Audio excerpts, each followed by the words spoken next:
Hello friends, welcome back to my channel. இன்றைக்கி வீடியோவில் நம்ம என்ன பார்க்க போகிறோம் அப்படின்னா, இந்த மாதிரி கிளைமேட் சேஞ்சஸ்னால சின்ன குழந்தைங்களுக்கு வர காஃப் அண்ட் கோல்டு எப்படி க்யூர் பண்ணலான்னு பார்க்கலாம். So without further delay let's get into the video. இந்த மாதிரி நம்ம கார்டனுக்கு போய் நம்ம வீட்டில் இருக்க ஹர்ப்ஸ் எல்லாம் வந்து நம்ம கொஞ்சம் பறிச்சுட்டு வரலாம். குழந்தைங்க வச்சுருந்தா கண்டிப்பாக ஹர்ப்ஸ் எல்லாம் கொஞ்சம் வீட்டில் வளர்க்குறது நல்லது. ஃபர்ஸ்ட் நம்ம வந்து துளசி வந்து கட் பண்ணிக்கலாம். ஒரு 12 to 13 லீவ்ஸ் வந்து நம்ம இருக்கிற மாதிரி கட் பண்ணி வச்சுக்கலாம்.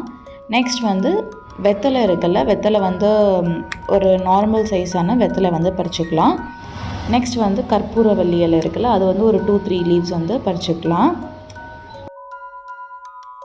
இதுதான் வந்து நான் எடுத்து வச்சுருக்க ஹர்ப்ஸு. இந்த துளசி வந்து இவ்வளோ எடுத்திருக்கேன். அது வந்து அந்த பூவோடையே நம்ம ஆட் பண்ணிக்கலாம். தூதுவளை வந்து ஒரு 4 லீவ்ஸ் இருக்க மாதிரி எடுத்திருக்கேன்.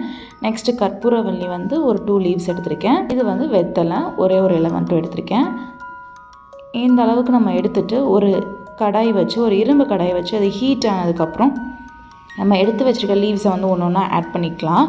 அதில் வந்து ஃபர்ஸ்ட் வந்து திக்கான லீவ் வந்து நம்மளோட கற்பூரவள்ளி, ஸோ அதை ஃபஸ்ட்டு ஆட் பண்ணிக்கலாம். நெக்ஸ்ட்டு வந்து வெத்தலை ஆட் பண்ணிக்கலாம். அதுக்கப்புறம் துளசி அண்டு தூதுவளை இலையை வந்து நம்ம ஆட் பண்ணிக்கலாம். கடாய் வந்து ஒரு இரும்பு கடாயாக இருந்தால் ரொம்பவே நல்லது. அது நல்லா ஹீட் ஆனதுக்கப்புறம் தான் வந்து எல்லாத்தையும் நம்ம ஆட் பண்ணணும். ஆட் பண்ணிவிட்டு ஒரு 2-3 மினிட்ஸ் தான், மேக்ஸிமம் ஒரு 2-3 மினிட்ஸ் தான். அதுக்குள்ளே நம்ம வந்து இது வந்து லைட்டாக சுருங்கின மாதிரி வந்துடும். இந்த மாதிரி வந்ததுக்கப்புறமா நம்ம ஸ்டவ் ஆஃப் பண்ணிட்டு நம்ம ஒரு ஹேண்ட்ஸ் எல்லாம் நல்லா வாஷ் பண்ணிவிட்டு இந்த மாதிரி ஒரு பவுல் வச்சு அதில் வந்து இந்த மாதிரி ஸ்குவீஸ் பண்ணோம், இந்த மாதிரி புழிஞ்சு விட்டோம் அப்படின்னா அதில் இருக்க வாட்டர் கண்டென்ட் எல்லாமே ரிலீஸ் ஆயிரும். அதே இது நம்ம வந்து ஓவர் ஹீட்டை பண்ணி ரொம்ப நேரம் அந்த ஹர்ப்ஸ் எல்லாம் சட்டியில் போட்டு வதக்கிட்டோம் அப்படின்னா அதில் இருக்க வாட்டர் கண்டென்ட் எல்லாம் போய் நம்ம அந்த மாதிரி புழிஞ்சோன்னா கண்டிப்பாக ஜூஸ் வரவே வராது. ஸோ அதனால தான் மேக்ஸிமம் 2 மினிட்ஸ் மட்டும்தான் வதங்கணும். லைட்டாக வதங்கின மாதிரி வந்தோன்னா நம்ம எடுத்துடணும். அப்போ தான் வந்து வாட்டர் கண்டென்ட் வந்து ஈஸியாக வந்து நமக்கு ரிலீஸ் ஆகும்.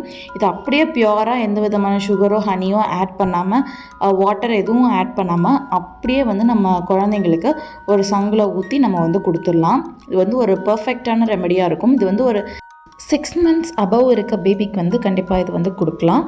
இதே மாதிரி ஃப்ரெஷ் பேட்சஸை செஞ்சு ஒரு 3 times கொடுத்தோம் அப்படின்னா மைல்டாக இருக்க காஃப் அண்ட் கோல்டு வந்து க்யூர் ஆயிரும். அப்படி இல்லை அப்படின்னா சிவியராக இருக்குன்னா நீங்கள் கண்டிப்பாக டாக்டரை செக் பண்ணி பாருங்கள். இந்த வீடியோ உங்களுக்கு யூஸ்ஃபுல்லாக இருக்கணும்னு நினைக்கிறேன்.